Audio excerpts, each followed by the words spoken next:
Institut de Hautes Études de l'Amérique Latine. Permítanme que practique un poco mi francés. De la Universidad de Paris 3 Sorbonne Nouvelle, a la profesora Julieta Selikovic, Universidad Nacional de Rosario, CONICET. Me van a escuchar a mí, que también soy de la Universidad Nacional de Rosario, como bien dijo Paula, y a la profesora Gisela Pereira Doval, también de Universidad Nacional de Rosario, CONICET. Creo que ya podemos dar comienzo directamente a las exposiciones. Paula, si te parece bien, y presentamos al profesor Kenan. Bien. Bueno, Carlos Kenan es titular de un doctorado en Ciencias Económicas de la Universidad de Grenoble II, en Francia. Actualmente es profesor titular de Economía en el Institut de Hautes Études de l'Amérique Latine, disculpen, de la Universidad de Paris 3, Sorbonne Nouvelle, como les decía, donde desempeñó numerosas funciones de responsabilidad científica y administrativa, y en particular creó el máster Relations Europe-Amérique Latine, que dirigió entre 1996 y 2007. También es vicepresidente del Institut des Amériques, y desde 2018 es Senior Advisor for International Cooperation in Education, en la dirección de France Education International, que anteriormente era el Centre International d'Études Pédagogiques, en el Ministerio de Educación Nacional de Francia. Ejerce diversas responsabilidades de dirección y gestión en numerosas redes e instancias internacionales. Por ejemplo, es vicepresidente del Foro Académico Permanente América Latina y el Caribe, Unión Europea.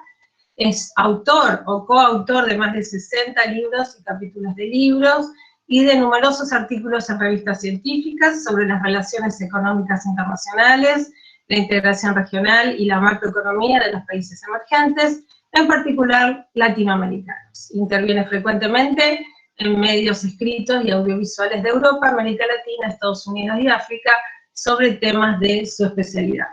Agradecemos, Carlos, mucho tu participación, y te damos la palabra.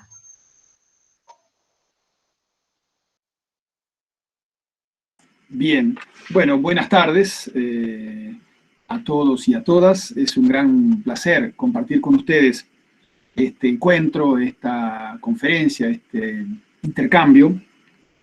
En primer lugar, por supuesto, no puedo sino agradecer la invitación, y en particular al Centro Franco-Argentino de Altos Estudios de la Universidad Nacional de Rosario, la propia universidad, a la Embajada de Francia, al Institut Français, es decir, a todas las instancias que han contribuido a la concretización de este evento, que me parece un evento de buena, digamos, de gran pertinencia, de buen sentido, digamos, organizarlo, porque justamente las relaciones entre Francia, el Centro Franco-Argentino de América Latina, en buena medida, han pasado en los últimos años, se han marcado en las relaciones Europa, América Latina y el Caribe, y como lo voy a tratar de señalar en esta presentación, que quizás tiene justamente el carácter de introductoria a muchos de los puntos que van a ser profundizados, desarrollados por los otros participantes, que saludo muy cordialmente a todos, pues pueden ser objeto de profundización, puede ser objeto de discusión, de polémica, pero que justamente en esas relaciones Unión Europea-América Latina, el caso de la Unión Europea con el Mercosur constituye un aspecto bastante singular. Entonces, es un tema de gran pertinencia, como decía, en condiciones además en las que tenemos que tratar de abordar estos temas a sabiendas de que hay un contexto internacional de crisis sanitaria y económica global que pone al rojo vivo justamente la situación socioeconómica de los países europeos, latinoamericanos. Europa y América Latina son dos regiones que son muy afectadas por la crisis sanitaria, por la pandemia. Entonces, todos esos factores llevan a pensar, bueno, es que el acuerdo Unión Europea-Mercosur podría ser un factor positivo, una luz de esperanza, un ingrediente que ayude a hacer avanzar esas relaciones en estos contextos tan difíciles. Bueno, yo quisiera entonces, como decía, situar el acuerdo en la evolución de las relaciones Unión Europea-América Latina, o el no acuerdo hasta ahora, Unión Europea-Mercosur, diciendo de entrada, para los estudiantes que pudiesen estar siguiendo ahora online o en la grabación que seguramente se está haciendo y que va a ser difundida o puede ser vista posteriormente, que siempre conviene tratar de, en nuestro ámbito universitario, explicitar en qué marco teórico estamos analizando el fenómeno del que se trate. Es decir, no somos periodistas que estamos tratando, hay periodismo de investigación, por supuesto, también, pero estamos tratando de definir, bueno, mañana o pasado qué va a pasar, sino tratamos de integrar en una problemática, en una perspectiva conceptual, teórica, si fuera posible, y que esto nos ayude a hacer más inteligible el fenómeno que queremos abordar. Siempre trato de partir de esa idea y tratar de inculcar a los estudiantes, a los jóvenes investigadores esto, de que, como decía, creo que se atribuye a Marshall, economista de finales del siglo XIX, principios del siglo XX, no hay nada más práctico que una buena teoría. Cuando uno tiene un enfoque, un marco teórico, pues las cosas tampoco se trata de encorsetar esto en un marco teórico. Pero, para decirlo en dos palabras, vamos a analizar un fenómeno que da cuenta de la problemática teórica de lo que se ha dado a llamar el interregionalismo. Es decir, la relación económica, comercial, etcétera, de cooperación entre dos regiones. Y esto es así porque justamente una dinámica de interregionalismo apareció ya en los años 90 del siglo pasado, cuando se daba en el contexto internacional la clara emergencia de dos grandes tendencias, que era la tendencia a la globalización, es decir, una internacionalización creciente de la vida económica, sobre todo, pero también cultural, con internacionalización productiva, comercial, financiera, por un lado, y por otro, la constitución de bloques regionales o la redinamización de bloques regionales que existían, y así fue que en el 91 fue creado el Mercosur, y así fue que la Unión Europea se redinamizó, se redefinió con la perspectiva del mercado único, la creación del euro y otros factores que intentaban profundizar la dinámica de integración con un alto grado de supranacionalidad, con un cierto grado de supranacionalidad en el caso de Europa. Y en ese marco se fue dando también la perspectiva de acuerdos entre regiones en ese contexto complejo de globalización, de internacionalización creciente. Pues bien, hito y ahí este sería el primer punto que quiero mencionar, el hito inicial para ese desarrollo del interregionalismo, en este caso entre Unión Europea y Mercosur, es en efecto la primera cumbre birregional 1999, Unión Europea-América Latina, que tiene lugar en Río de Janeiro. Primera cumbre, es decir, reunión de jefes de Estado y de gobierno de ambas regiones. En ese marco se genera toda una etapa de evolución y de dinamización de las relaciones birregionales, frente a la cual siempre se ha tenido una visión bastante crítica. Bueno, hay un acercamiento por relaciones históricas, por valores comunes, pero también ha habido una dinámica de cooperación muy fuerte. La Unión Europea es el principal proveedor de cooperación en América Latina, ha sido desde los años 90 para acá, casi en todos los años, el principal inversor, aunque ha retrocedido en el peso que tiene en el comercio exterior de los países de América Latina. Y sobre todo, con la prosecución de esta dinámica abierta por la Cumbre de Río, se dan una serie de cumbres cada 2 o 3 años, desde la Cumbre de Río hasta la Cumbre de Bruselas en 2015, que fueron generando todo un tejido, una red de acuerdos comerciales entre la Unión Europea y países o grupos de países de la región. Pues bien, hoy día podríamos llegar a decir que aquello que se vio como una cosa positiva, pero que siempre había críticas, no avanza lo suficiente esto, no avanza lo suficiente aquello, esa densa red de acuerdos que se dieron, los acuerdos Unión Europea-Chile, Unión Europea-México, Unión Europea-algunos países andinos, Unión Europea-América Central, etcétera, pues con muchos programas de cooperación, Euroclima, Eurosocial, etcétera, pues puede ser casi considerada como una especie de edad de oro de esta evolución de la relación birregional, del interregionalismo europeo latinoamericano. Porque hubo muchos logros y muchas cosas concretizadas. Siempre uno puede criticar, siempre uno puede considerar que hay deficiencias o falencias en tal o cual aspecto. Pues bien, primera idea fuerte. en esa edad de oro, si se acepta esto, que se puede discutir, de la relación Unión Europea-América Latina en una dinámica de interregionalismo, donde incluso se llegó en las últimas cumbres, a partir de la creación de la CELAC, a que fuesen no solo cumbres Unión Europea, América Latina y Caribe, sino Unión Europea, CELAC. O sea, la integración europea bastante avanzada y un espacio como es la CELAC, debilitado en los últimos tiempos, pero un espacio de concertación y de convergencia de los países latinoamericanos, fundamentalmente en relación a sus relaciones exteriores. Pues en esa etapa de la edad de oro, vamos a llamarlo así, Unión Europea, CELAC, que va del 99 al 2015, en la no concretización del acuerdo Unión Europea-Mercosur es quizás la gran asignatura pendiente, lo que no se concretó y que en numerosas oportunidades se avanzaba hacia concretarlo o no. ¿Por qué no se concretó? Porque efectivamente se advirtió que tanto de un lado como de otro había factores importantes, obstáculos importantes a la concretización de ese acuerdo que no aparecieron en otros. Por ejemplo, la concretización del acuerdo Unión Europea, instancia de integración del África Austral, o Unión Europea Centroamérica.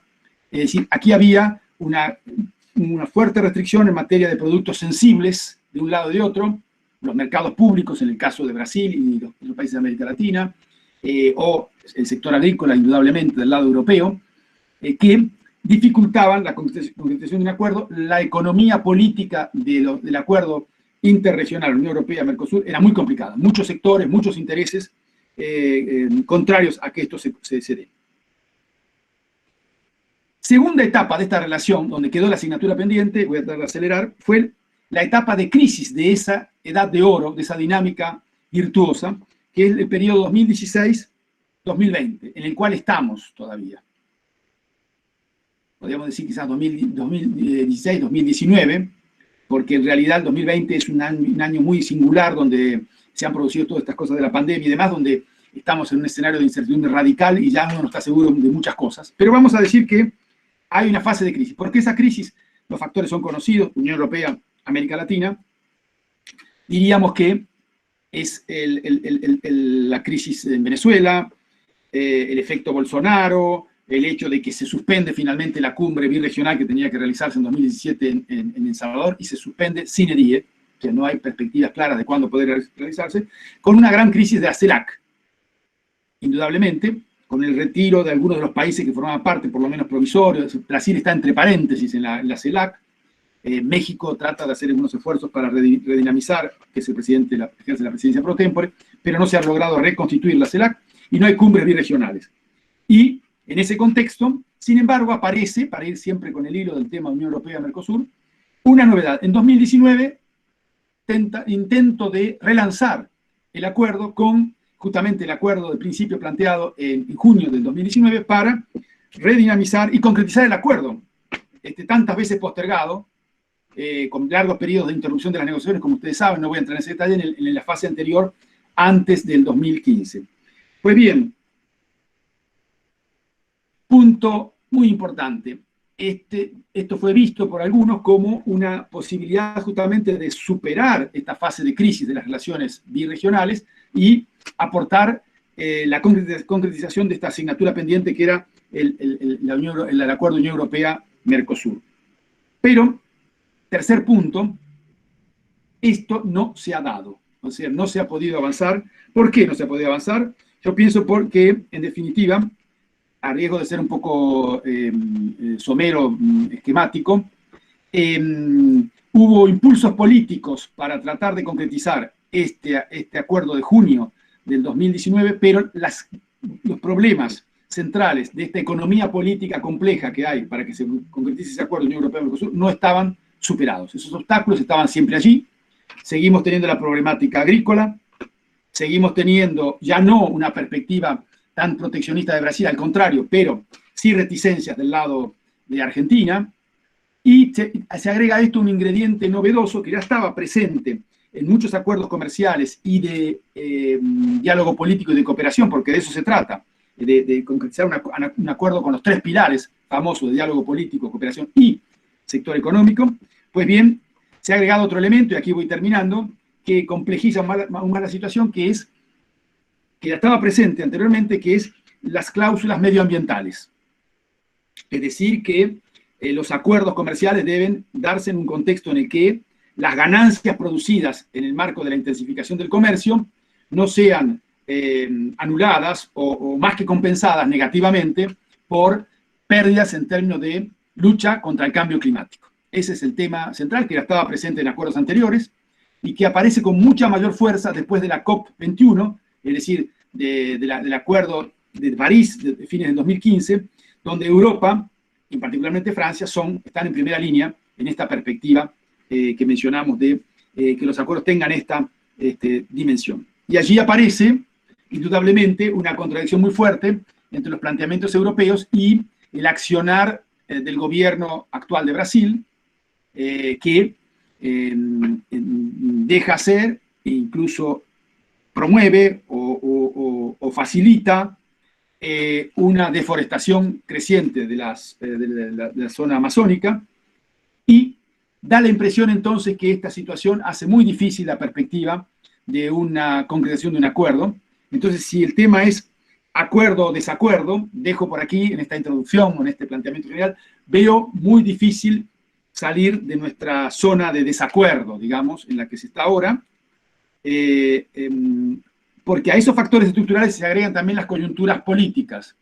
Es decir, allí donde hay mucha reticencia en Europa frente a este acuerdo, tanto por las cuestiones de la temática agrícola como por el problema medioambiental, como es Francia, de alguna manera, al entrar en 2021, entramos también en el periodo preelectoral, las elecciones legislativas y además de las regionales de junio próximo, habrá las elecciones legislativas en abril, mayo de 2022, y yo veo muy difícil cómo puede haber un cambio de posición, salvo que hubiese una modificación importante de la problemática de la deforestación de la zona amazónica, lo cual no parece. Los datos que tenemos hasta ahora muestran que este año se acentúa respecto del año pasado el número en kilómetros cuadrados de deforestados, el problema planteado, junto con la persistencia de los otros que ya mencionamos, el problema agrícola, por supuesto, también. Bueno, yo lo voy a dejar aquí. Me parece que me he excedido un poco en el tiempo, porque unos 5 minutos, pero bueno, les pido disculpas por esto y, por supuesto, quedo a la disposición de ustedes para los intercambios y la discusión y las preguntas que puedan posteriormente plantearse. Gracias. Perfecto, Carlos. No hay ningún problema, no soy tirana, así que vamos a dejar, por supuesto, a todos un margen de flexibilidad. A continuación vamos a presentar a Julieta Silikovich, doctora en Relaciones Internacionales por la Universidad Nacional de Rosario, magíster en Relaciones Comerciales Internacionales por la Universidad Nacional de 3 de Febrero, investigadora asistente en el Consejo Nacional de Investigaciones Científicas y Técnicas, CONICET, profesora de la licenciatura en Relaciones Internacionales de la UNR y profesora de la Maestría en Política y Economía Internacional de la Universidad de San Andrés. Muchas gracias, Julieta, por tu participación y te damos la palabra. Gracias, Vicky, por la presentación. Gracias, Paula, por invitarme a este encuentro que va cerrando la agenda de eventos del año con un tema que desde junio del año pasado nos tiene en intenso debate y a los que venimos siguiendo las negociaciones internacionales de algunos meses más. Voy a tomar la posta de la presentación de Carlos sobre acuerdo-desacuerdo y voy a plantear algunos elementos que desde la dimensión comercial nos hace pensar que, como él mencionaba, la economía política internacional es compleja detrás de esta negociación. No sé si puedo presentar, Paula, algunas láminas con algunos datos estadísticos. Y a ver si esto funciona. Vamos acá. Sí, no sé si, me parece que no te tengo que habilitar, lo puedes hacer directamente. Bueno, ¿se está viendo ahí? A ver. Todavía no. Sí, sí. Ah, sí. Bueno, ahí vamos. Estamos. Entonces, bueno, mi presentación se va a centrar en la dimensión comercial del vínculo entre Mercosur y la Unión Europea para analizar entonces el marco del acuerdo y algunos desafíos que plantea la coyuntura. Como primer aspecto, plantear que la relación comercial entre el Mercosur y la Unión Europea está asignada por la simetría. La asimetría ha sido central en el proceso de negociación, ha marcado el ritmo desde el año 2000, cuando comienzan los intercambios de oferta, y ha marcado el cierre también del proceso de negociación. Aquí vemos el flujo de intercambio entre Unión Europea y Mercosur. Esto es el último informe de la Unión Europea, publicado con datos de abril, de los datos disponibles hasta abril de este año, lo cual 2019 está completo, y lo que nos plantea es una relación que es significativa en términos de volumen de comercio, pero que tiene dos elementos para mirar desde el lado del Mercosur: la balanza comercial, el saldo de este intercambio es favorable para la Unión Europea, la tendencia es contractiva en el último periodo, y si quieren ponerlo más impactante, es sumamente asimétrica. Para el Mercosur, la Unión Europea representa el 20% de sus exportaciones, el Mercosur para la Unión Europea es el 0,2%. Y sobre ese marco es que se sostiene la negociación. Es una negociación que desde el punto de partida es fuertemente asimétrica y está asignada por esta relación de poder. La relación comercial, no obstante, es, como les mencionaba, significativa y tiene elementos tanto de la canasta de comercio como de los instrumentos y barreras arancelarias y no arancelarias que hacen al vínculo, que marcaban un interés o que explican por qué durante 20 años existe un interés por impulsar las negociaciones. Por socios de comercio, estos son datos del Mercosur, el principal origen de las importaciones es Alemania, y esto nos muestra por qué Angela Merkel es el principal socio para destrabar o no destrabar el acuerdo hoy, en tanto que por las exportaciones, que está en azul, aparece Países Bajos, que allí simplemente mencionar, para aquel que no está familiarizado con las dinámicas de comercio, que esto no tiene que ver con que Países Bajos sea el destino de la exportación del Mercosur per se, sino por la importancia del puerto de Rotterdam, puerto de entrada a las mercaderías en la Unión Europea. La canasta de comercio, el volumen de comercio marcaba la simetría. La canasta de comercio también es fuertemente despareja, tiene un carácter de intercambio interindustrial, esto es, el Mercosur vende a la Unión Europea productos con bajo valor agregado, porotos de soja, pasta química de madera, harinas y pellets de aceite de soja, café, aceites crudos de petróleo. En cambio, la Unión Europea vende a Mercosur gasolinas, naftas, medicamentos, productos farmacéuticos, productos industriales. Esta asimetría también pesa en los efectos distributivos de un acuerdo de libre comercio. Elementos de barreras arancelarias. El acuerdo tiene un alto interés porque efectivamente hay un andamiaje de barreras arancelarias que hoy tejen el comercio y que el acuerdo se propone en parte remover. ¿Cómo es la estructura previa? El promedio de los aranceles aplicados en Europa es más bajo que el Mercosur, 5,7 promedio, en tanto que el Mercosur es 12% los aranceles aplicados a Europa, pero, como podemos ver en este gráfico, hay importantes picos arancelarios, que son posiciones arancelarias cuyo arancel es altamente superior al promedio. Esos son las posiciones arancelarias donde el arancel termina siendo prohibitivo, un obstáculo a que ese intercambio se dé. ¿Quién tiene los picos arancelarios más altos? La Unión Europea. En el sector de productos lácteos llegan a el 242%, mientras que en Mercosur su arancel más alto se da en el sector de textiles y automotriz, rondando el 32 y 35%. Ese es el bloque de intereses, esas son las líneas duras de la negociación que, como decía Carlos, durante años fueron muy difíciles de destrabar y que, en una coyuntura muy singular, en 2019 se llegó a un acuerdo de principios, pero que hoy hace muy difícil pensar su ratificación, incluso desde la perspectiva comercial.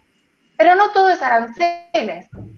Informe de el Centro de Economía Internacional de la Cancillería del año 2019 nos muestra que el 72% de los productos que Argentina exporta a la Unión Europea son objetos de medidas de restricción, no solo de esos aranceles, sino también de importantes barreras no arancelarias como licencias, cuotas, medidas fitosanitarias, además de los reglamentos y estándares privados.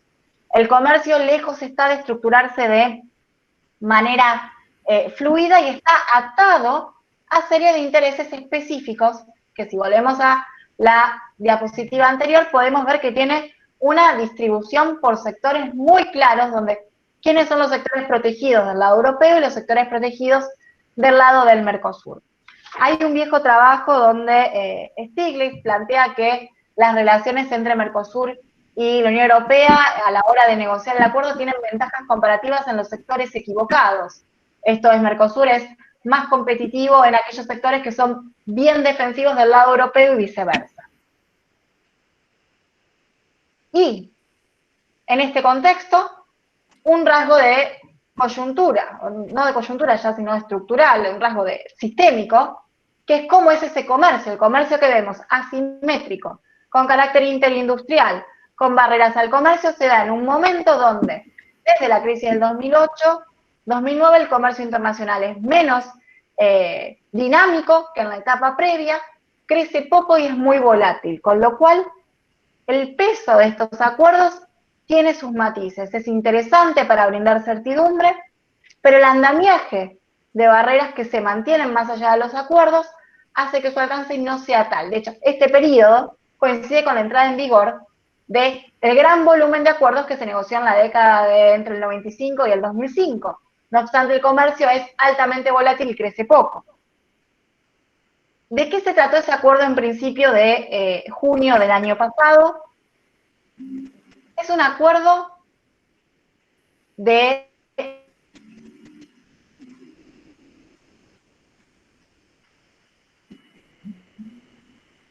Juli.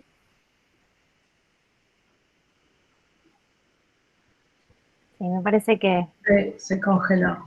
perdió conexión. Sí, sí. A ver, vamos a esperar.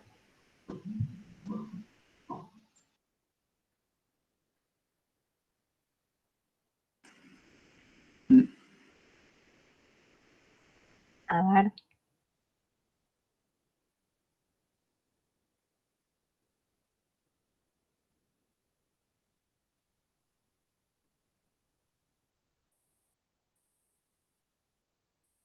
A ver si...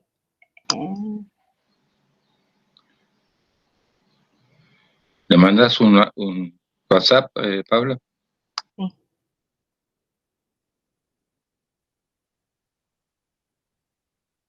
Ahí está. A ver.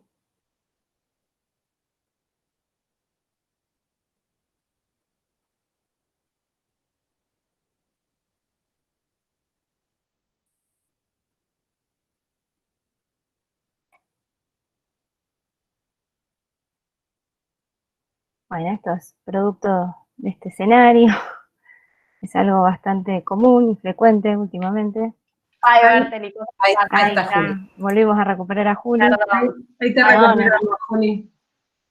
Bueno, vamos a continuar si quieren. Sí, sí.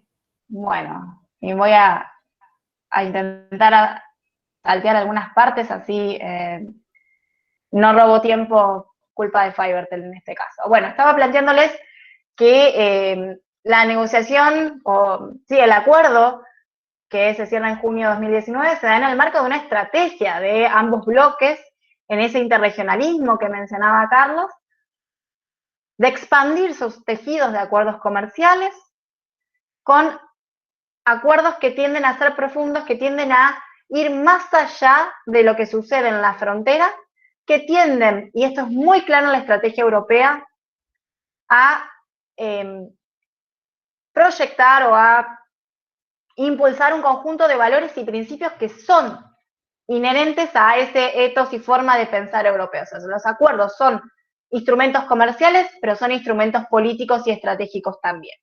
El acuerdo específico Mercosur-Unión Europea, entonces es un acuerdo que tiene una cantidad importante de capítulos que en su pilar comercial, digo, esto más allá de lo que luego tenemos el pilar político, de diálogo político y de cooperación, sino solamente en su pilar comercial, es un acuerdo que va mucho más allá de la frontera, incluyendo elementos sustantivos de políticas de desarrollo y de normas nacionales, en términos de gestión pública, de políticas públicas, transparencia, políticas hacia pymes, reglas de comercio electrónico, compras gubernamentales. No es, no obstante, lo más novedoso de los acuerdos, sino que podríamos llamar que es un acuerdo de los del regionalismo del siglo XXI aminorado. No tiene compromisos de movimientos de capital, como sí tienen, por ejemplo, los acuerdos recientemente firmados del RCEP o de el NAFTA 2.0, importantes compromisos de logística. Es un acuerdo, es el más viejo de los nuevos acuerdos, si lo quieren poner de alguna manera fácil de explicar, y para el Mercosur sí es el acuerdo más complejo que ha negociado, y vamos a ver en algunos minutos cómo incluso le otorga a Mercosur a la Unión Europea derechos sobre cuestiones que no se les otorgó a los socios entre sí. Del acuerdo mencionar, entonces, que tiene un amplio abanico de temas, en particular ha llamado mucho interés la desgravación arancelaria, porque vimos que era sustantiva los elementos previos, y entonces en acceso a mercados lo que se ha negociado es una serie de cronogramas de desgravación donde la Unión Europea desgrava menos volumen del comercio, Mercosur elimina aranceles sobre el 91% de las importaciones europeas, la Unión Europea lo hace sobre el 95%, pero ya teníamos un importante volumen de aranceles que tenían arancel cero. Mientras que el Mercosur tiene cronogramas de desgravación más largos, esto es, dispone en algunos productos de hasta 15 años para reducir sus aranceles. En la Unión Europea hay un porcentaje que directamente no reduce, que es este 7,8%, y es donde asigna cuotas, mientras luego de 15 años el Mercosur tendría completamente liberados sus sectores más sensibles, como el automotriz. La Unión Europea conserva cuotas en sectores muy relevantes, como en las carnes, pollo, cerdo, etanol, azúcar, miel, los sectores donde el Mercosur era naturalmente competitivo. Hay que mencionar que algunos sectores estratégicos, como el vino, el automotriz y los textiles, tienen regímenes especiales.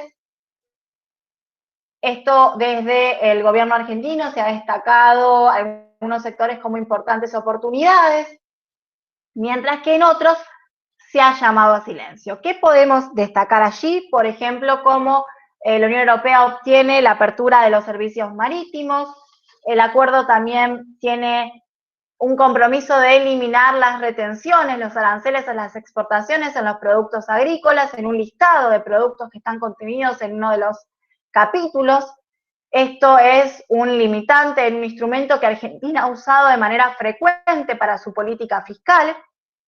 También el acuerdo restringe las licencias a las importaciones no automáticas, establece la autocertificación en materia de origen, que es una práctica de la Unión Europea que en el caso argentino brinda dinamismo a la facilitación del comercio, pero pone en jaque el rol de las cámaras de exportación y hace repensar cuál es el rol, especialmente en provincias como la nuestra. Digo, cuando lo pensamos con perspectiva federal, esto tiene algunos elementos distintos.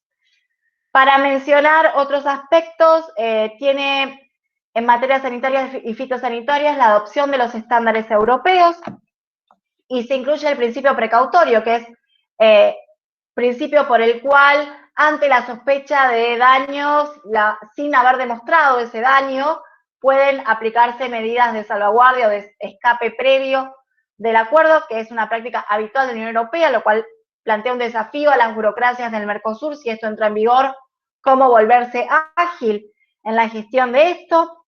Como elementos innovadores incorpora en lo que son indicaciones geográficas una suerte de cláusula del abuelo, donde se acepta proteger producciones tradicionales como el rellenito y otras fabricaciones que adquieren su denominación producto de la descendencia de migrantes, que esto es novedoso en acuerdos comerciales. No incluye un capítulo específico de inversiones, aunque las inversiones entran en el capítulo de servicios de manera parcial, pero no tiene los elementos de un tradicional TBI, esto por conflictos que esto generaría en Europa.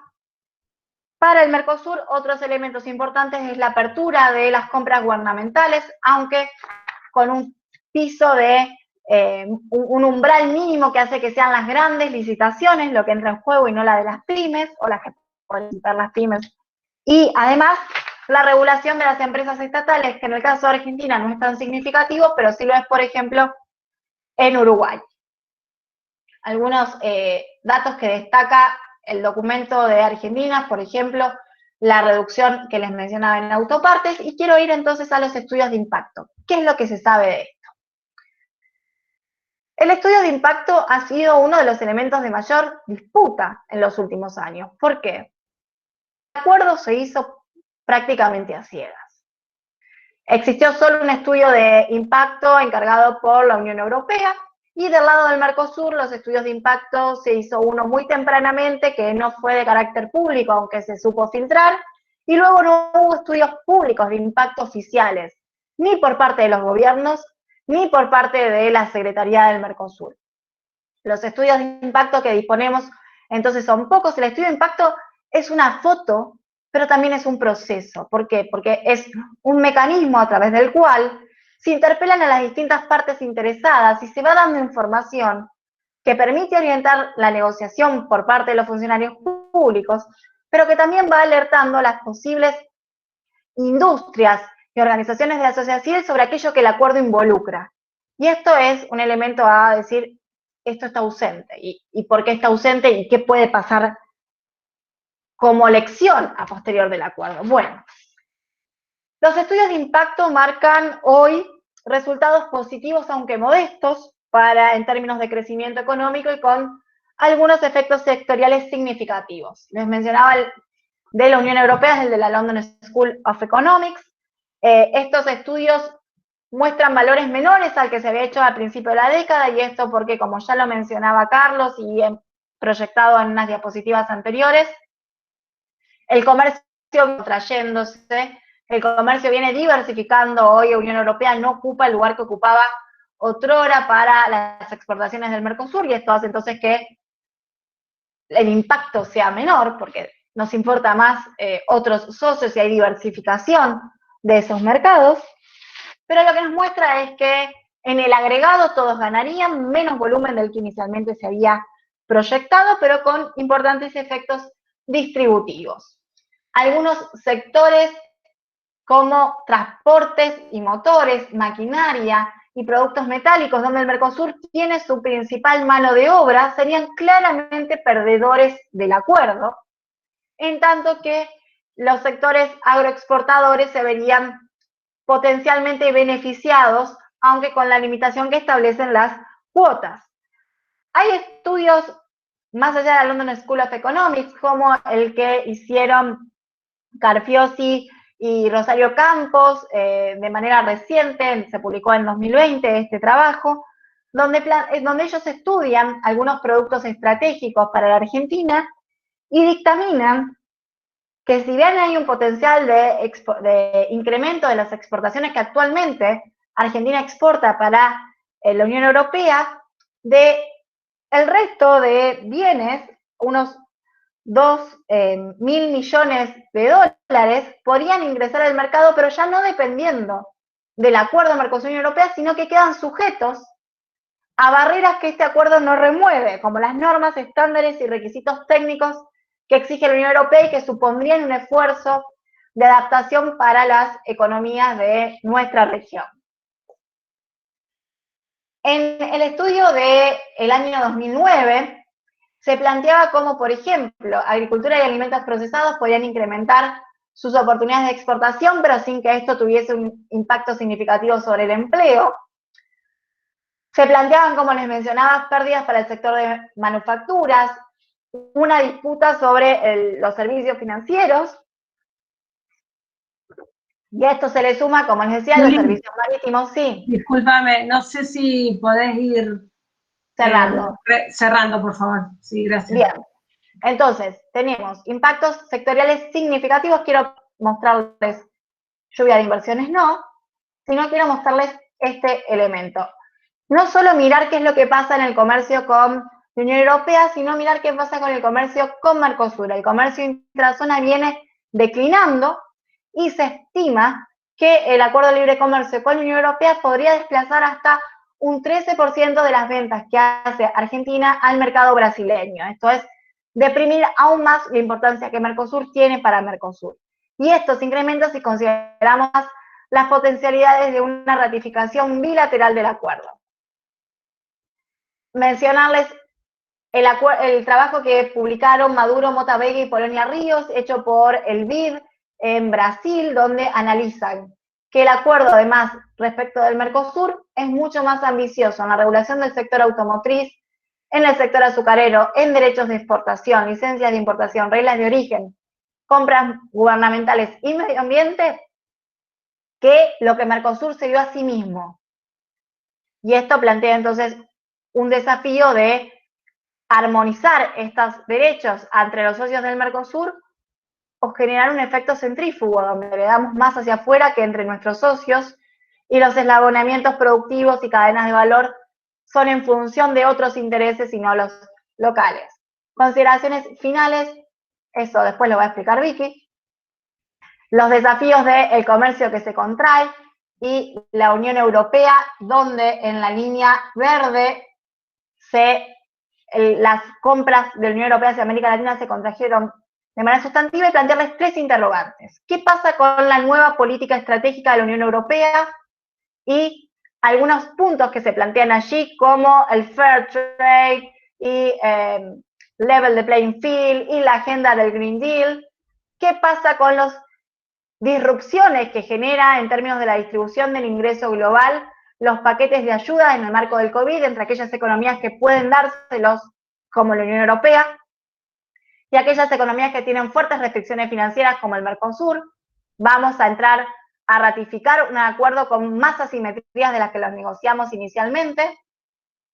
Y entonces, las políticas de adaptación y de competitividad parecen claves, pensar los alineamientos productivos regionales, las perspectivas que el acuerdo abre con otras negociaciones, como la Alianza del Pacífico, y como les sugería anteriormente, cuando hablaba de los estudios de impacto, también pensar cómo hacemos el proceso institucional de firmar negociaciones comerciales a la luz de esta experiencia. Y ahí les cierro. Genial, Juli. Muchísimas gracias. Ahora voy a hacer mi presentación, y yo también me permití hacer una pequeña presentación en PowerPoint, así que ahora se los comparto.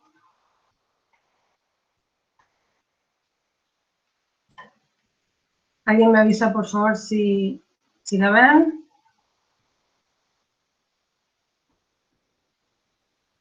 Sí, Vicky, te cargo. Perfecto, muchas gracias. Bueno, el título de mi presentación es Acuerdo Unión Europea-Mercosur, lecturas y usos de un acuerdo con futuro incierto.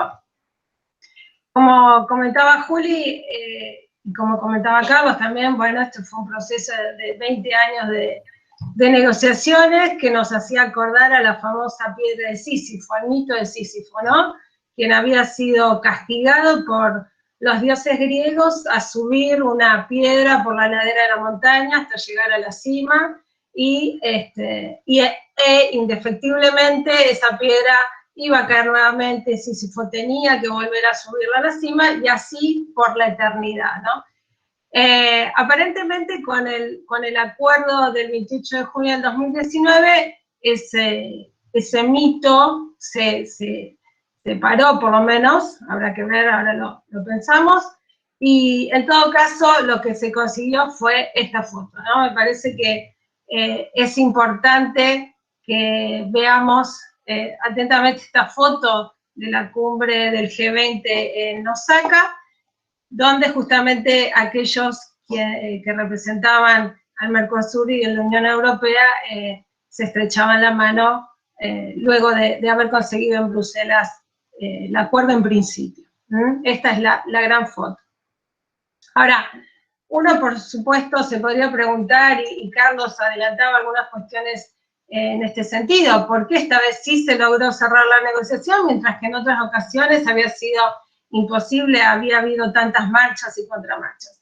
Por supuesto que no intento hacer un análisis exhaustivo, pero sí me parece importante identificar, aunque sea muy esquemáticamente, algunos elementos que pueden dar cuenta de esta vez, digamos, de por qué esta vez sí, ¿no? Pensemos en el entorno internacional hasta el año pasado, un momento, hoy tenemos que pensar con la pandemia muchas otras cuestiones, pero digamos, era un momento de auge del nacionalismo, de medidas proteccionistas, de un enorme descrédito del multilateralismo, guerras comerciales, en fin, lo que podemos llamar crisis de la globalización, Estados Unidos bajo el gobierno de Trump, y frente al proteccionismo de Estados Unidos bajo Trump, Europa promoviendo el multilateralismo, ¿no? Que en este sentido se va a asociar curiosamente y paradójicamente con China.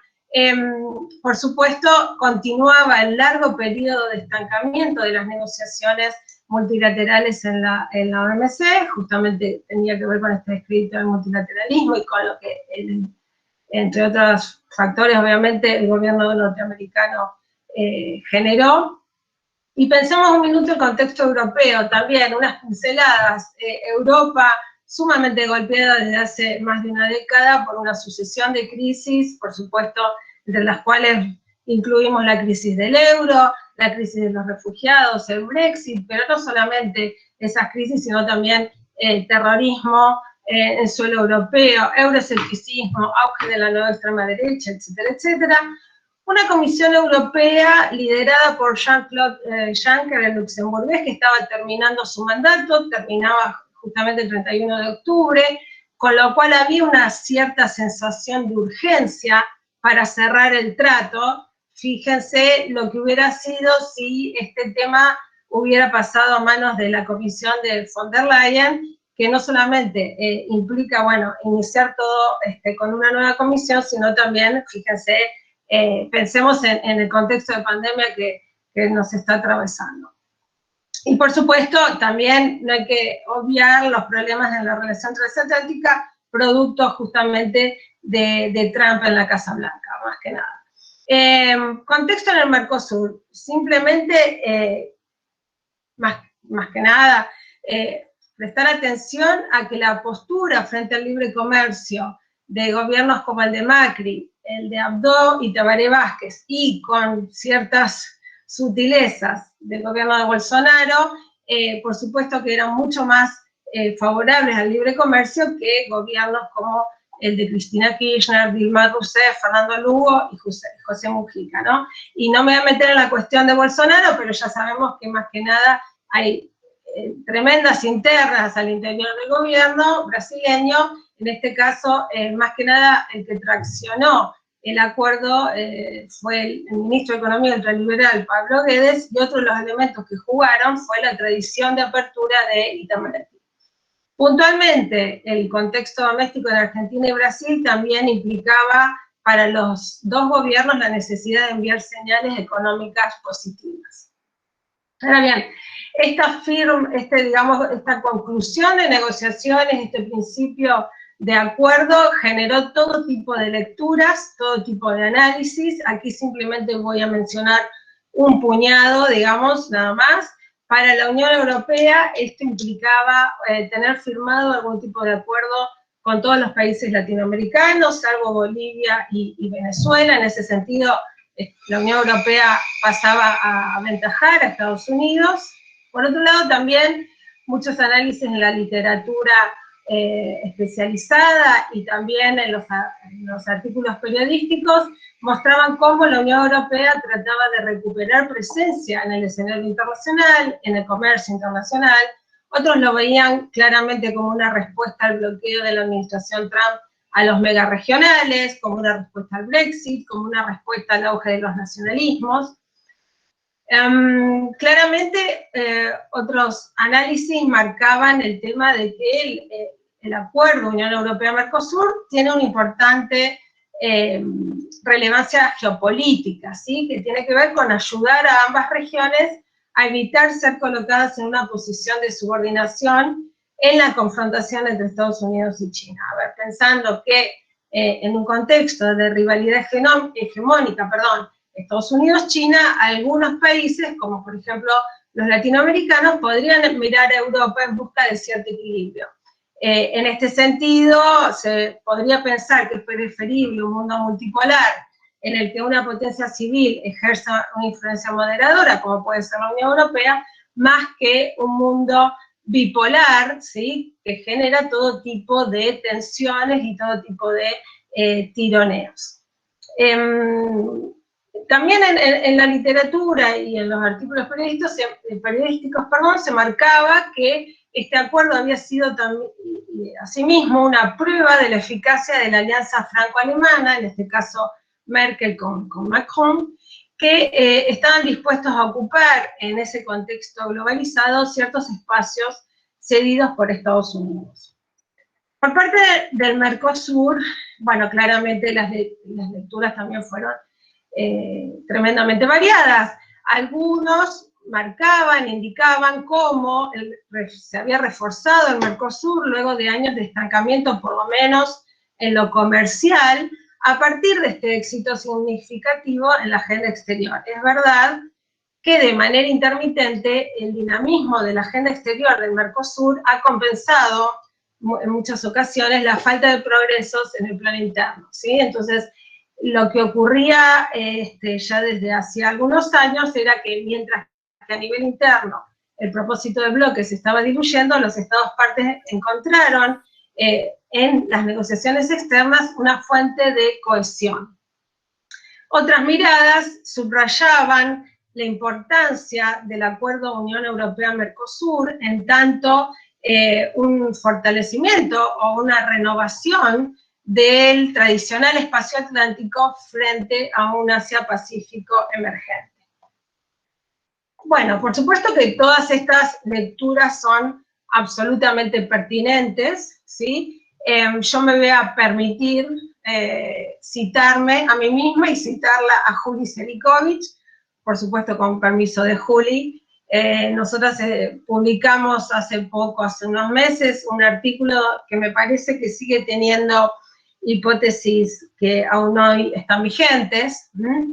Nosotros en ese artículo planteábamos que la finalización de las negociaciones había que mirarlas como un fenómeno multicausal, donde intervienen de forma simultánea tres factores: los intereses materiales, por supuesto, económicos y comerciales, lo que tiene que ver con la interacción estratégica y geopolítica, y, en tercer lugar, la identidad birregional. Cada uno de estos elementos contribuye a construir un relato, una narrativa acerca del acuerdo, y eso da lugar a diferentes usos estratégicos de este acuerdo. Entonces la idea es que, según cuál sea el elemento privilegiado por las partes involucradas, el acuerdo puede adquirir, por un lado, distintos significados, y por otro va a implicar diferentes incentivos en el proceso de ratificación. Entonces, claramente, como lo explicaba Juli hace un momento, desde la visión que privilegia los intereses económicos y comerciales, las negociaciones se concluyeron como instrumento de apertura de mercados y de integración comercial entre ambos bloques. Pero si ponemos el foco en los factores estratégicos, el acuerdo es una herramienta política. Esa foto que les mostraba yo hace unos minutos tiene que ver con un mensaje, un posicionamiento en la disputa por la gobernanza global en el contexto de crisis de la globalización. Y cuando miramos la perspectiva que alude a los elementos identitarios, el acuerdo, tras 20 años de negociaciones, se concluye como un mecanismo que intenta consolidar un vínculo interregional que estaba pasando por un momento de claro declive, justamente un vínculo interregional que entre América Latina y la Unión Europea está basada en identidades comunes que a su vez se sustentan en valores y en principios, ¿sí? Siguiendo un poco, y permítanme que siga con la autorreferencia mía y de Juli, también en ese artículo analizábamos las posibilidades de ratificación del acuerdo, porque claramente no terminaba todo en esas conclusiones de las negociaciones. Si uno vuelve a hacer el análisis desde estos tres elementos, desde estas tres dimensiones, claramente desde la dimensión económico-comercial, la concreción de este relato requiere necesariamente de la ratificación del acuerdo, pero justamente es por las sensibilidades involucradas la que acarrea un mayor nivel de politización para ese proceso. La dimensión geopolítica, como dijimos, también jugó un rol relevante, especialmente en el uso estratégico del anuncio del acuerdo en el marco de la cumbre de Osaka. Esa foto fue un hito para la conservación del orden liberal internacional. El juego estratégico, sin embargo, queda satisfecho con el mero anuncio del acuerdo. Y esta variable geopolítica, Julieta y yo pensamos que no genera los mismos incentivos para la ratificación como sí lo hizo para la culminación de las negociaciones. Y en cuanto a la dimensión identitaria, claramente, desde el marco del interregionalismo, se puede sostener que el acuerdo entre Mercosur y la Unión Europea fue leído como una señal de reafirmación de esa identidad común euro-latinoamericana en torno a un conjunto de valores compartidos. Pero, ¿qué ocurre en esta dimensión? Estos valores compartidos, esta base identitaria, en realidad son una precondición para que el acuerdo se lleve a cabo y a su vez genera precondiciones para facilitar la ratificación, pero en ningún momento ni pueden explicar la totalidad del resultado del 28 de junio del 2019, ni tampoco generan necesariamente incentivos para la ratificación. Eso es a grandes rasgos lo que decíamos, como les comentaba, en nuestro artículo. Yo les mostraba la foto, ¿no?, de Osaka, y en realidad hay muchas otras fotos que podíamos ver de Osaka, y son estas caras de preocupación de Macron, de Merkel, la cara de Bolsonaro. Bueno, ¿qué quiero transmitir, digamos, con estas imágenes? Más que nada, estamos en un momento muy complejo, y con esto ya voy cerrando, voy finalizando. Estamos en un momento muy complejo porque tanto como marcaban Carlos como Julieta, las posibilidades de ratificación están muy lejanas, tanto por cuestiones, digamos, domésticas, sobre todo de los países del Mercosur, especialmente de sus socios mayores, que obviamente, está bien, Bolsonaro sigue en el gobierno brasileño, pero claramente en una importante asintonía con el gobierno argentino de Alberto Fernández. En el gobierno argentino han surgido todo tipo de dudas, y sobre todo la falta de estudios de impacto serios, como lo marcaba también Juli hace un momento. Esa es una de las grandes razones para que el gobierno argentino dude a la hora de ratificar el acuerdo. Por el lado brasileño no conozco el tema, claramente, tal vez Gisela nos puede ayudar, pero está claro que no estamos frente a un gobierno homogéneo, un gobierno unívoco, con lo cual hay diferentes posturas, ¿no? De parte de la Unión Europea, la presidencia alemana del Consejo en este segundo semestre que estamos atravesando se había fijado como una de sus prioridades la ratificación. Claramente ha fracasado en ese intento. Habrá que ver, y esto es una incógnita que podremos recién dilucidar en julio del 2021, habrá que ver cuánto pueden hacer los portugueses en el primer semestre del 2021, cuando les toque a ellos presidir el Consejo. Pero hoy por hoy, digamos, el clima político de la Unión Europea nos facilita la ratificación. Pensemos que el Parlamento Europeo hace muy poco, el 7 de octubre, adoptó una resolución en la que advierte que tal como está el acuerdo no puede ser ratificado. Este es un mensaje muy fuerte del Parlamento, y también es fuerte que en uno de sus párrafos responsabiliza a la política ambiental de Bolsonaro, que contradice los compromisos asumidos en el Acuerdo de París por el capítulo de desarrollo sustentable del Acuerdo Unión Europea-Mercosur. La Comisión Europea tampoco es digamos, una institución que actualmente esté demasiado a favor de ratificar el acuerdo. Tuvimos digamos, lo que ocurrió fue más que nada que renunció el comisario de comercio irlandés, Phil Hogan, que era favorable al acuerdo y que había sido uno de los grandes protagonistas a la hora de cerrar las negociaciones, bueno, porque incumplió normas de confinamiento al viajar a Irlanda, y el actual comisario europeo de comercio, Valdis Dombrovskis, es letón y hace poco afirmaba que el bloque esperaba un compromiso claro del Mercosur para garantizar que respetará el apartado sobre desarrollo sostenible del acuerdo, que, como les comentaba, contiene referencias explícitas al Acuerdo de París. En el Consejo las cosas no están mucho mejor, hay oposición de un número significativo de Estados miembros, por supuesto Francia, pero también Austria, Bélgica, Irlanda, Luxemburgo, Países Bajos, que claramente con reparos de tipo ambientales están escondiendo otro tipo de intereses. Inclusive 2 parlamentos, el austríaco y el irlandés, lo han rechazado ya en su estado actual.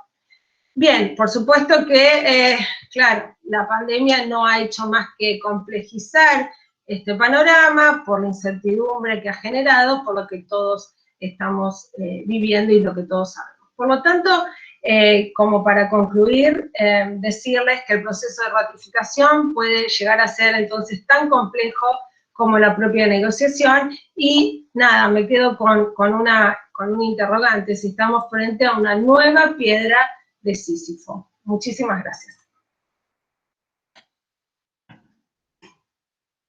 Ahora... Y continúas vos. Continúo yo. Muchas gracias, Vicky, muchas gracias. Le vamos a dar la palabra a Gisela Pereira Doval, doctora en Relaciones Internacionales de la Universidad Nacional de Rosario, investigadora adjunta del Consejo Nacional de Investigaciones Científicas y Técnicas, CONICET, directora de la licenciatura en Gestión de Negocios Internacionales, docente, investigadora de las licenciaturas en Relaciones Internacionales y en Turismo de la Facultad de Ciencia Política y Relaciones Internacionales de la UNR. También es profesora del doctorado en Relaciones Internacionales de la UNR y de la maestría en Relaciones Internacionales de la Universidad Católica de Santa Fe. Muchas gracias, Gisela, por tu participación, y te damos la palabra. Bueno, muchas gracias, Vicky, por la presentación, gracias a Paula por la invitación y a la Universidad Nacional de Rosario, que siempre nos apoya en todas las actividades que organizamos y de las cuales participamos con muchas ganas y mucha alegría a pesar del calor y del fin de año y de la pandemia y de todo. Y bueno, agradecer mucho a todas las personas que nos están escuchando. Bueno, mi ponencia va a ser un poco parcial porque voy a hablar más específicamente sobre la cuestión medioambiental y mucho más específicamente sobre el gobierno de Bolsonaro, ¿no? De todos modos, quiero empezar diciendo que en la actual situación del acuerdo Mercosur-Unión Europea, entre otros, hay 3 problemas relacionados con el medio ambiente que hay que remarcarse. El primero es que existe un efecto directamente proporcional entre la liberalización del comercio y los efectos negativos sobre el medio ambiente. O sea, el acuerdo Mercosur-Unión Europea conlleva en su seno esta contradicción. Y a pesar de que al momento de su firma todos los firmantes se hayan comprometido a cumplir con las cláusulas del Acuerdo de París, también a través de la misma se comprometieron a facilitar el comercio de productos que está probado desde hace ya muchos años que son nocivos para el medio ambiente. Por lo tanto, en general es una gran contradicción. El segundo, y no voy a puntualizar demasiado en esto porque no es un tema que me compete, es que la posición de Macron contra el acuerdo del Mercosur puede interpretarse como una manera de equilibrar tensiones con algunos sectores agrícolas y grupos de oposición parlamentarios, teniendo en cuenta que las fricciones que generó el acuerdo con Mercosur, pero también el CETA, que es el acuerdo entre la Unión Europea y Canadá, y por lo tanto sacrificaría el acuerdo con el Mercosur en pos de salvar el acuerdo con Canadá. De esta manera cedería las críticas del sector agrícola francés sobre el acuerdo con el Mercosur, salvando al CETA, que es económicamente más favorable para Francia. Y el tercero, Bolsonaro, digamos, que es una contradicción en sí mismo, y que mientras firma, por ejemplo, un acuerdo en donde promete adaptarse a las cláusulas del Acuerdo de París, al mismo tiempo está despidiendo al jefe del Instituto Nacional de Investigación Espacial, que después de que revelara que según informes satelitales la deforestación el año pasado había aumentado aproximadamente un 88% comparado con el año anterior, el tipo va y lo despide. En resumen, digamos, y esto me baso en gente que sabe mucho más que yo del tema, Macron pretende argumentar que la transición ecológica es compatible con el libre comercio, salvando así los principios mismos de la liberalización del comercio o del mercado, y al mismo tiempo tiene un chivo expiatorio que cierra perfectamente por el comportamiento público de Bolsonaro, el cual todos conocemos, ¿no? Respecto a este último, y a pesar de que el tema explotara a partir de los incendios del Amazonas del año pasado, Bolsonaro ha dado sobradas muestras de que la cuestión medioambiental, dicho coloquialmente, le importa un bledo. Nada. Ya durante la campaña presidencial declaró varias veces la posibilidad de retirarse del Acuerdo de París. De hecho, me parece que se queda solamente por esta cláusula con el acuerdo con la Unión Europea, si no ya se hubiera ido. También promete fusionar el Ministerio de Medio Ambiente con el Ministerio de Agricultura, que está ampliamente dominado por intereses del sector agroindustrial, promesa que finalmente no cumple porque era una medida muy impopular, pero que realmente le hubiera gustado. Sin embargo, al no poder suprimir el Ministerio de Medio Ambiente, orgánica y funcionalmente lo ahogó, llevando a cabo una reducción del presupuesto tanto de los programas de defensa ambiental, una parálisis de las iniciativas de conservación, a través del despido de técnicos con notable experiencia. Esto se refuerza con el desmantelamiento del sistema regulatorio tradicional de protección del medio ambiente, aunque hay que aclarar que en realidad Bolsonaro no cambia la legislación, sino que hace modificaciones reglamentarias que en la práctica terminan anulando las leyes, como por ejemplo una reducción de un 35% del monto de multas impuestas a los deforestadores. Tampoco nos olvidemos que la base de su electorado, además de los anti-PT, fueron las 3 B, Biblia, bala y buey. La B que representa al buey son claramente el sector de los agronegocios. También apenas electo, renuncia a organizar la cumbre global sobre el clima, la COP25, que se iba a realizar el año pasado, en noviembre de 2019 en Brasil, y cito textual, para no recibir en su territorio el activismo ambiental chiita que quiere extender el alarmismo por todo el planeta. Entonces, según Bolsonaro, ascribiendo la conspiración globalista, los esfuerzos a favor de la conservación del medio ambiente son una amenaza para la soberanía brasileña sobre sus recursos naturales. Esta es la visión del tipo. Y estos indicadores muestran que en realidad la preservación ecológica y la lucha contra el cambio climático del Amazonas nunca fueron una prioridad para esta administración.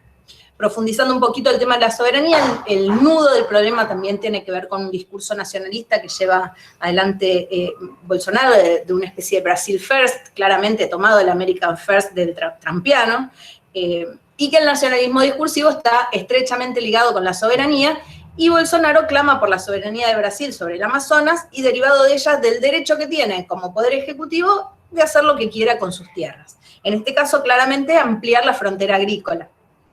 El incendio forestal del Amazonas permite ver que los principales trazos de la posición política de Bolsonaro en un solo ejemplo: el desdén por los acuerdos medioambientales, las acusaciones a ONGs relacionadas con la problemática, así como también acusaciones a países que forman parte de iniciativas para la preservación de la floresta y del medio ambiente en general. Y esto tiene que ver con una primera fase, antes incluso que la soberanista, que es la fase negacionista. Esta fase va a pasar por un par de etapas. La primera etapa respecto a la gravedad de la crisis. Estamos acostumbrados de que Bolsonaro minimice la importancia de las crisis, ¿no? Lo hemos visto claramente con la pandemia, y en este sentido, en un primer momento, tanto Bolsonaro como su ministro de Relaciones Exteriores, Araujo, tuvieron frases muy desafortunadas, llevando el negacionismo climático a una posición rayando lo cómico. Por ejemplo, Araujo ha afirmado que el aumento de las temperaturas registradas son porque los termómetros ahora están más cerca del asfalto, o que el calentamiento global es una invención marxista, o que el movimiento ambientalista internacional es un complot para impedir el crecimiento económico, entre otras varias.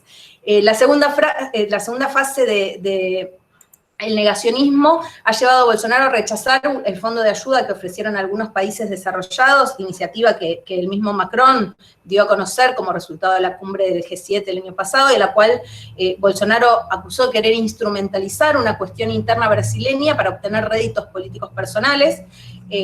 Bueno, esto conllevó una pelea hasta a nivel personal con con Macron, al tiempo que señalaba que a los países que daban dinero para la preservación de la selva de interferir en la soberanía de Brasil, discurso que se va a repetir el año pasado en la apertura de la Asamblea General de Naciones Unidas, en la cual Bolsonaro va a especificar que su país ha padecido ataques sensacionalistas por parte de los medios internacionales, por lo que los incendios en el Amazonas han instigado al sentimiento patriota, o que las ayudas ofrecidas en realidad tienen un espíritu colonialista y están socavando la soberanía brasileña, ¿no? Este discurso va a reiterarse un año después, ahora en las aperturas de la 75 Asamblea General de Naciones Unidas, ante nuevos incendios en el Amazonas, que muestran que son tan graves como los del año pasado, y porque ahora se van a expandir a otros lugares como el Pantanal.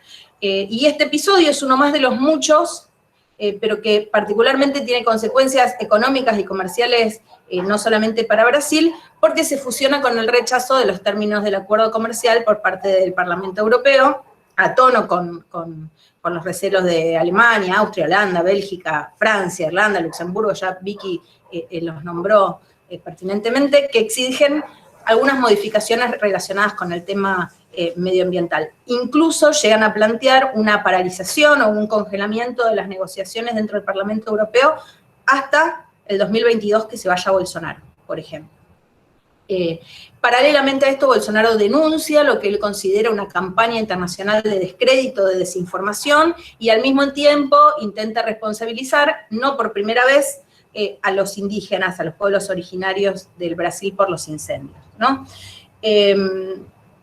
Quiero concluir porque quiero dar lugar a algún debate y preguntas, que se hace evidente que Bolsonaro muestra una posición anacrónica y peligrosa al no reconocer las implicancias de su política en la conservación de un hábitat importante, imprescindible para la vida humana como lo es el Amazonas, pero también hay que decir que de firmarse este acuerdo, por lo menos a nivel medioambiental, se va a extender el daño en el Amazonas, se va a extender el daño en el Cerrado, en el Pantanal, en el Gran Chaco, se va a acelerar la crisis climática, se va a promover el modelo de agricultura extractiva, se va a acentuar el uso de pesticidas pesados, se va a generar una enorme presión en la agricultura de subsistencia, entre otras cosas, porque más allá de las cláusulas más finas, se trata de un acuerdo de libre comercio. Y el libre comercio, como decíamos al principio, tiene serias contradicciones con un medio ambiente sano, podríamos decir. Así que bueno, quiero terminar acá. Si alguien tiene alguna pregunta o se genera algún debate, tenemos más tiempo. Bueno, muchísimas gracias, Gisela. Te quedaba, ¿no? Te quedaba un... No, muchísimas gracias, por supuesto, por tu exposición, y a los disertantes por sus interesantísimas presentaciones. Como les comentaba Paula al principio, vamos a tomar algunas preguntas del público en los minutos que nos restan. Tal vez si pueden... Bueno, creo que ya había algunas preguntas. Están en el chat, sí. Sí, hubo. ¿Cómo impactaría la puesta en marcha de este acuerdo sobre las políticas agrícolas de la Unión Europea en la aceptación interna en Europa? No sé si quiere contestar Juli o Carlos. Juli. Bueno, si quedó prendido el micrófono. Sí, lo tomo yo. Mira, Hugo, una de las particularidades o de los elementos distintivos del acuerdo es que la apertura y el compromiso de políticas que ha hecho la Unión Europea en el sector agrícola ha sido prácticamente nulo. No perfora lo existente. O sea, no cambia, la Unión Europea con sus acuerdos de libre comercio no compromete la política agropecuaria común, no compromete su estructura de medidas sanitarias y fitosanitarias, y de hecho el dato más significativo en esta pregunta que vos planteás es cuando se hace la conferencia de prensa posterior a la conclusión del acuerdo, donde Juncker explica el acuerdo, también hablan Cecilia Malmström, que en ese momento era la comisaria de Comercio de la Unión Europea, y habla Hogan, que en ese momento era el comisario agrícola, y Hogan es el encargado de decir que se mantienen los derechos y protecciones de los agricultores europeos. Las protestas de este sector en Europa vienen porque efectivamente van a tener mayor competencia si se reducen los aranceles o se expanden las cuotas, pero no por ello se desarma la estructura de la política agropecuaria europea. Bien, bien, gracias Julia. No sé si Carlos a lo mejor quiere acotar algo o no respecto a esta pregunta. No, está claro con lo que dice Julieta, es decir, que hay una reticencia decisiva, fundamental, y es un factor importante para tener un diagnóstico más que reservado sobre la perspectiva inmediata de una ratificación. De hecho, cabe recordar que cuando se produce el acuerdo de junio del año pasado, de Osaka, rápidamente hasta el ministro de Agricultura de Francia, sostenido por las federaciones de productores y demás, de alguna manera planteó una alarma y que había que ver muy bien, y ya se entreabría la puerta para una posibilidad de cuestionamiento de ese acuerdo, más planteado por el lado de la cuestión medioambiental, porque el presidente Macron señaló que en este estadio pareciera que pudiera darse el acuerdo. Fue una respuesta muy moderada a esas reticencias, o sea que ahí hay un obstáculo indudablemente fuerte, decisivo, persistente, y que no implica, entonces no plantea una necesidad de una perspectiva de concesiones muy importantes, digamos. En todo caso, menores que no tendrían un impacto decisivo sobre el sector, con el argumento, además, de dificultades de trazabilidad, de competencia desleal, tratando de tener un apoyo también en los consumidores, ¿no?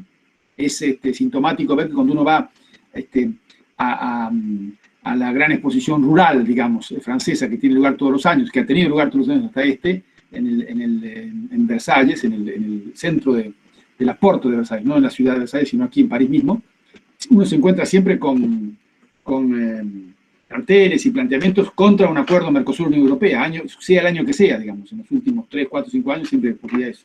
Así que ahí es un obstáculo muy difícil de superar eso. Bien, gracias Carlos. Pasamos a la siguiente pregunta. Matías Köhler pregunta, ¿puede considerarse la dimensión ambiental como una cláusula equiparable a la cláusula democrática otrora promovida por la Unión Europea? En términos de condicionalidad, digamos, tal vez lo está pensando Matías. No sé si alguno quiere contestar, o puedo contestar yo. ¿O Giselle? Sí, mirá, sí, de hecho se considera como una condicionalidad la cláusula democrática o el cumplimiento de los acuerdos de París. Lo que pasa es que también me parece que como la cláusula democrática, como la misma cláusula democrática del Mercosur, que se ha ratificado en el año 96, tiene amplias formas de interpretarse, ¿no? Para los que a algunos les parece que se están violando algunas cláusulas, en otros no, y estoy pensando fundamentalmente en el juicio político a Lugo, por ejemplo, que se interpreta como un golpe de Estado, y Paraguay es suspendido del Mercosur, suspendido de la UNASUR. Estoy pensando en la institución de Rousseff, que desde mi punto de vista también fue una especie de golpe parlamentario, pero que nadie dijo nada. Entonces, me da la sensación de que tanto la cláusula medioambiental como la cláusula democrática están abiertas a las interpretaciones de quien las mira. Y en este sentido, América Latina tiene todas las de perder, claramente. Entonces sí, por supuesto que se utiliza como una condicionalidad. Lo que no creo es en la objetividad de esa condicionalidad. Bien, gracias Gisela. No sé si Carlos quiere acotar algo. Sí, es cierto que hay una posibilidad de interpretación, digamos, de la cuestión, pero es cierto también que la política actual del gobierno de Bolsonaro, que Gisela desarrolló y precisó muy bien, es bastante, como diríamos, concluyente sobre el no respeto, y ahí no hay matiz, no hay una discusión jurídica si es golpe de Estado o no golpe de Estado, hay kilómetros y kilómetros cuadrados que son deforestados y eso te salta a la vista, digamos. Entonces, plantea un obstáculo mayor que es lo que está en la base de la decisión del Parlamento Europeo que se mencionó anteriormente, o una comisión especial, como suele ocurrir aquí en Europa, particularmente en Francia, cuando se quiere justificar algo, con razones, por supuesto, nombra una comisión que va a hacer un informe, y entonces el informe de septiembre pasado, que fue muy publicitado en los medios de comunicación a nivel europeo e internacional, dirigido por un economista especialista en temas de medio ambiente, fue concluyente, ¿no? De que no hay duda y los datos son pesados, son claros. Entonces ahí no hay mucho matiz en lo que hace a la coyuntura actual de la problemática medioambiental.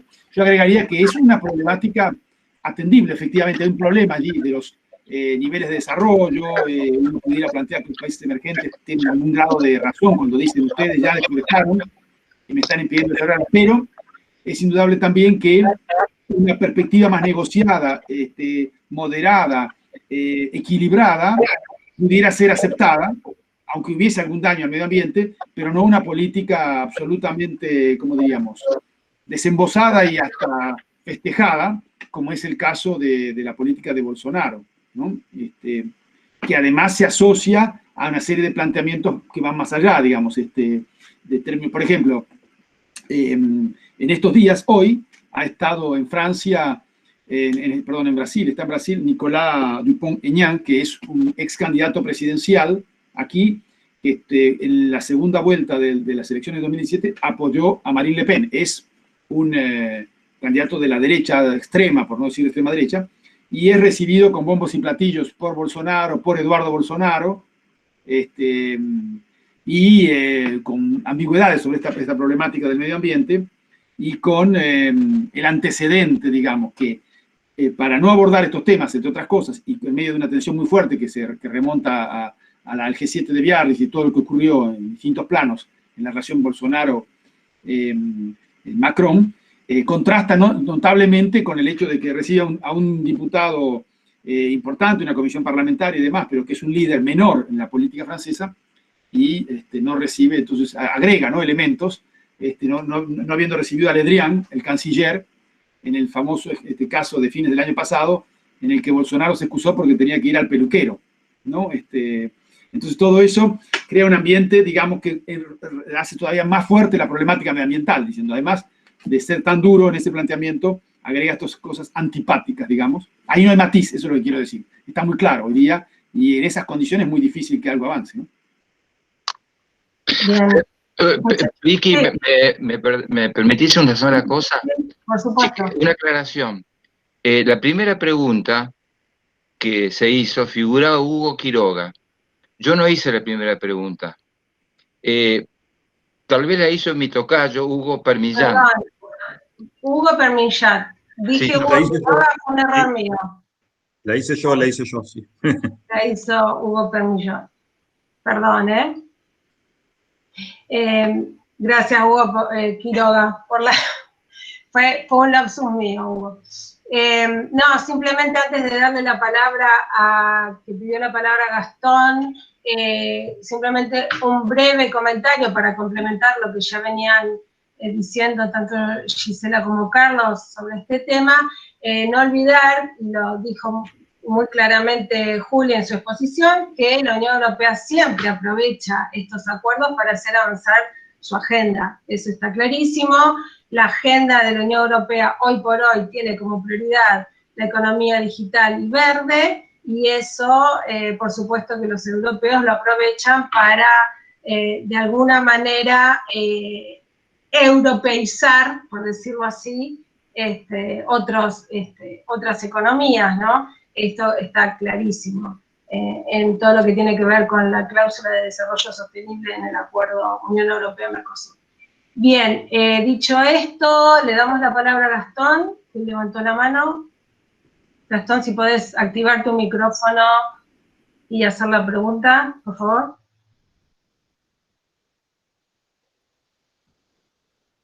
No, a lo mejor Vicky se escapó de esa mano. A lo mejor se escapó. ¿Se equivocó? Bueno. Sí, puede ser, puede ser. Bueno. Está levantada Está la levantada. exposición de julio, Sí, o sea que creo sí, que sí, fue sí. una Me escapada. parece que sí. Bueno, perdón. ¿Hay alguna otra pregunta por chat o que quieran hacer a través del micrófono? No fácil un comentario a lo mejor. Sí, cómo no. Bueno, que en base a las excelentes exposiciones, porque pusieron muy claro las descripciones que se hicieron desde todos los ángulos, ¿no es cierto? El título sería más un desacuerdo que un acuerdo, Unión Europea-Mercosur.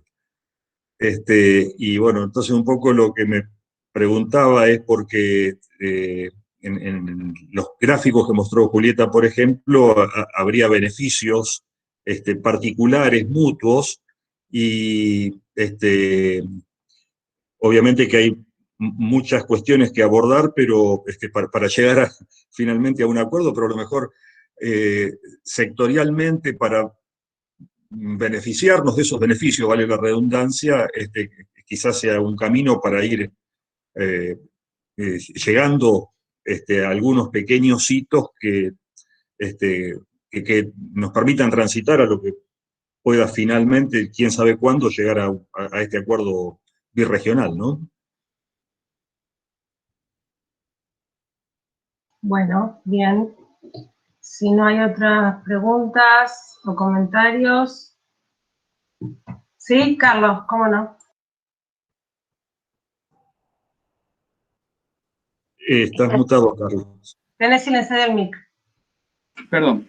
Que este comentario que hace Hugo permite quizás hacer una observación complementaria, que es que en realidad da la impresión que los obstáculos en el corto plazo previsibles son grandes, mientras tengamos la problemática agrícola junto con el tema medioambiental, gobierno Bolsonaro,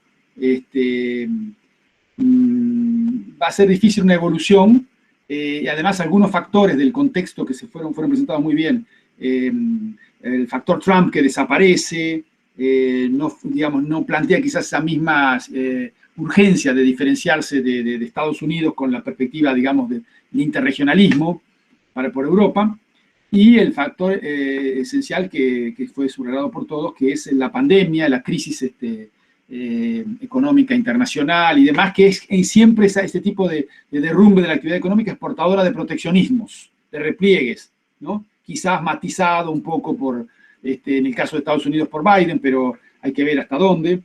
Entonces, yo lo veo muy, muy difícil y da la impresión que lo que puede haber es, en esto de pequeños pasos, es integrar algún tipo de colaboraciones o de dinámicas, incluso de acuerdos parciales, entre los países del Mercosur y los países de la Unión Europea, que incluso se puedan presentar como una dinámica que busca vinculaciones entre los dos bloques, desarrollar cooperaciones concretas en relación diríamos, a las temáticas de salud, a las temáticas tan urgentes y de tanta importancia en la coyuntura actual, y que se enmarcaría más bien en una especie de interregionalismo a geometría variable, ¿no? Con mezcla de lo bilateral con lo interregional, que puede ser lo que venga en este próximo periodo, y ya algunos datos de esto aparecían en esta fase de crisis.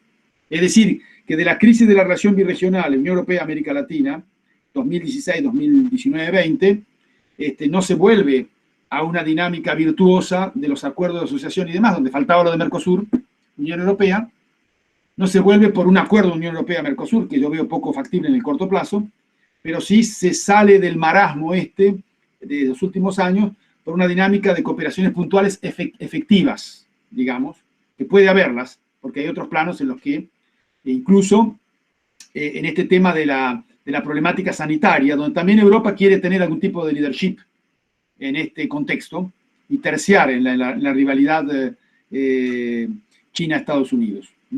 Eso quería agregar como elemento complementario a lo que planteó Hugo. Bien, muchísimas gracias, Carlos. Creo que con este comentario final de Carlos podemos realizar el cierre de este conversatorio.